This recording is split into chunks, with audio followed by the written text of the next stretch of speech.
Olá, bom dia. Hoje é segunda-feira, dia 4 de abril de 2022. E nós estamos aqui uma vez mais para fazer um pequeno estudo.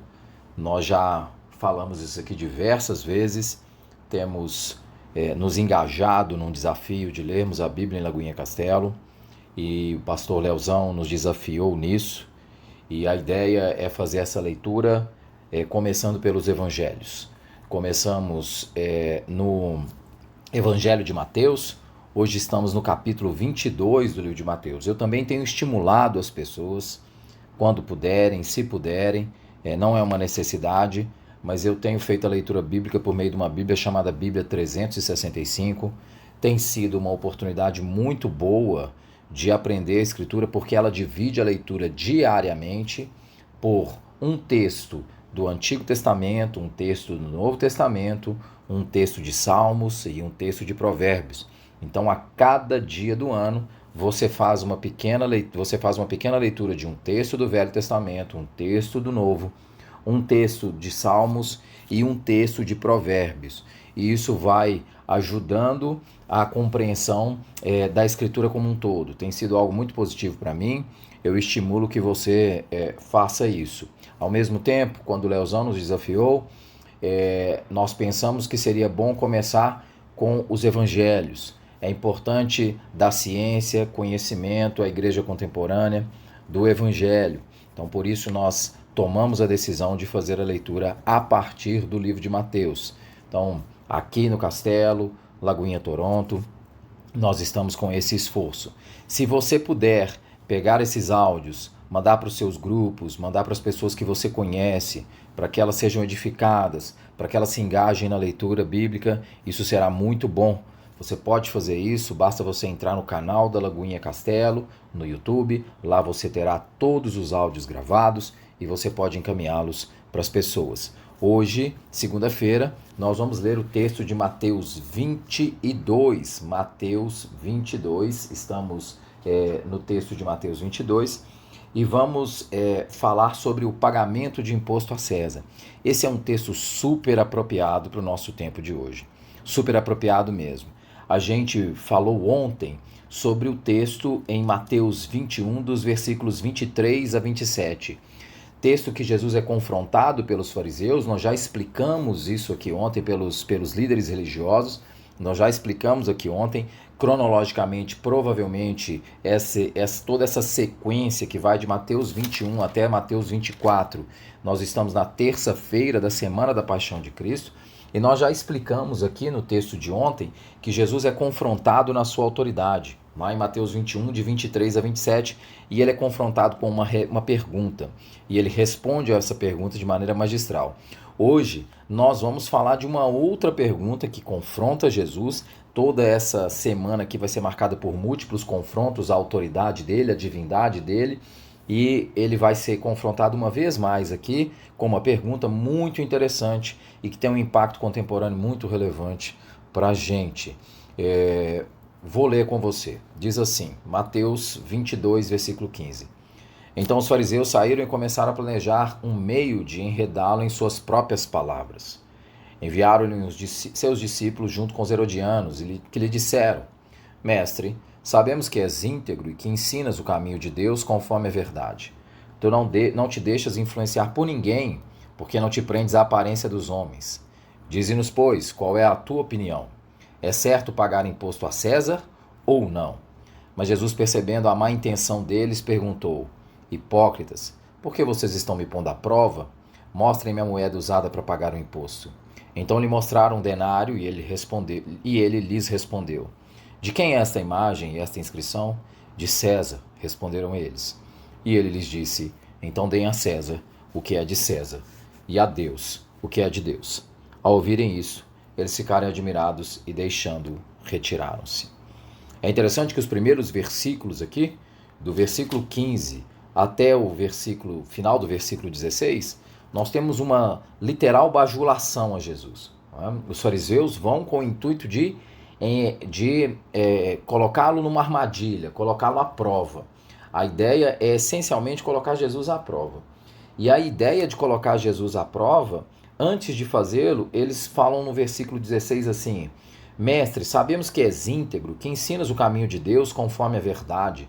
Tu não deixas se influenciar por ninguém, porque não te prendes à aparência dos homens.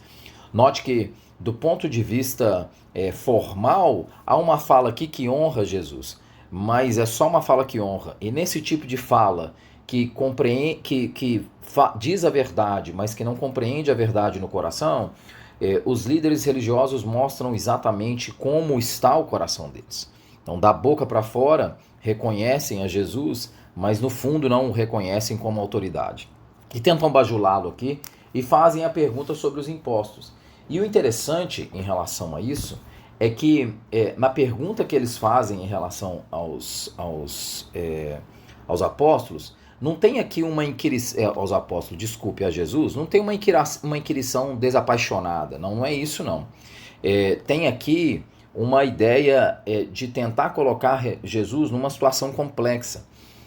Deixe-me ler aqui, vocês sabem que eu tenho feito a discussão do livro de Mateus com vocês com o comentário do Carson, e ele diz assim, num determinado momento: o pagamento do imposto individual era o sinal mais óbvio de submissão a Roma.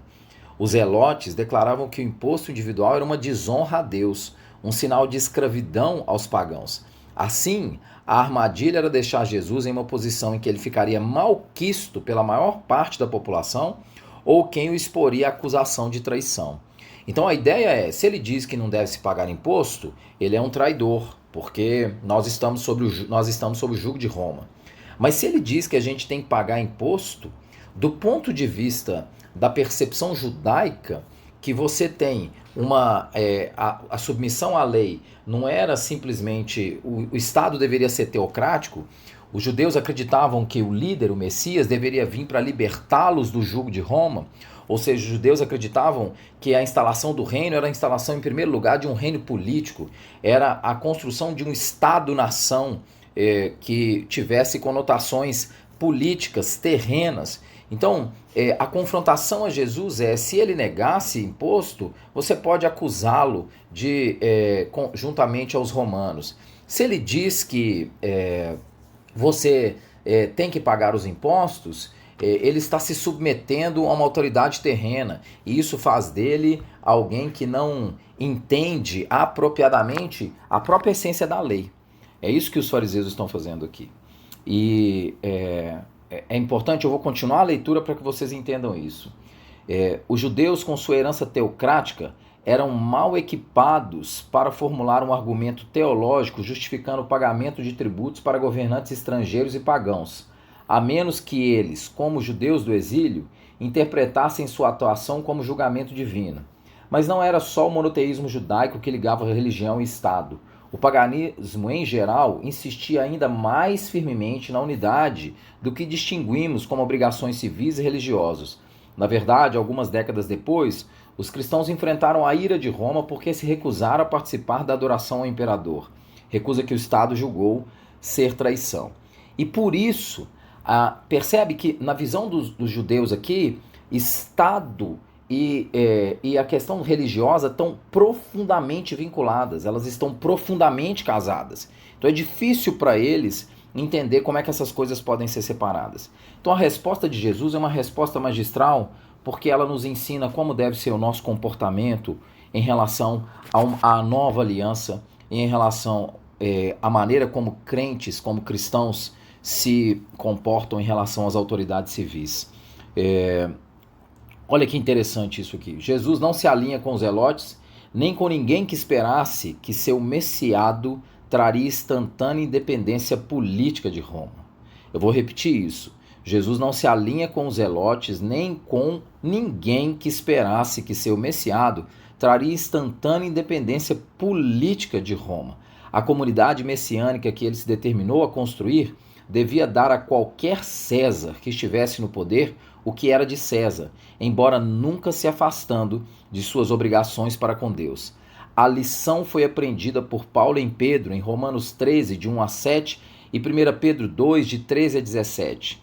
Claro, a resposta de Jesus não é um estatuto legal resolvendo cada questão. Nos pontos em que César reivindica o que é de Deus, A afirmação de Deus tem prioridade. Nós vemos isso em Atos 4:19 e 5:29. Não obstante, as incisivas palavras de Jesus não só respondem aos seus inimigos, mas também estabelecem a base para o relacionamento apropriado entre seu povo e o governo. Jesus veio para instalar o reino de Deus. E o reino de Deus é um reino que não é desse mundo. O reino de Deus não vai ser confirmado, nem estabelecido, nem instituído por instituições políticas, por instituições do Estado. O reino de Deus não será instituído por organismos estatais. Não é assim aquilo que o Messias veio fazer. O reino de Deus é eterno, é sobrenatural. Jesus veio para constituir um povo de toda língua, de toda nação, que o adore e o reconheça como Messias e o reconheça como Rei sobre todas as coisas. Aqui tem um ensino muito importante para nós. Nós, como cristãos, temos que ter um posicionamento político coerente. Nós temos que relacionar com o Estado de maneira coerente, sendo bons cidadãos, cumprindo as nossas obrigações civis de maneira correta, mas todas as vezes que nós começamos a acreditar que uma autoridade estatal vai servir para constituir o reino de Deus aqui na terra, nós estamos anulando o próprio sacrifício de Cristo Jesus. Porque o reino de Deus aqui na terra já está instituído por ele, quando ele morreu e ressuscitou ao terceiro dia. O reino de Deus não é um reino dessa terra. Nós sim devemos nos posicionar politicamente de maneira coerente, mas nós nunca deveríamos, coerente com a nossa fé, mas nós nunca deveríamos acreditar que instituições humanas, que instituições estatais seriam as responsáveis pela instalação do reino de Deus aqui na terra. Quando muito, elas podem ser usadas em determinadas circunstâncias, mas o reino dele já está instituído. Foi instituído pela sua morte e pela sua ressurreição na cruz do Calvário. Num cenário que nós vemos cristãos brigando de maneira recorrente por causa de questões políticas, crendo que eventualmente o Estado vai ser o solucionador dos seus problemas, esse texto de Mateus deveria ser um alerta muito importante para nós. Que Deus nos abençoe. Fique com Deus. Amanhã nós estamos de volta.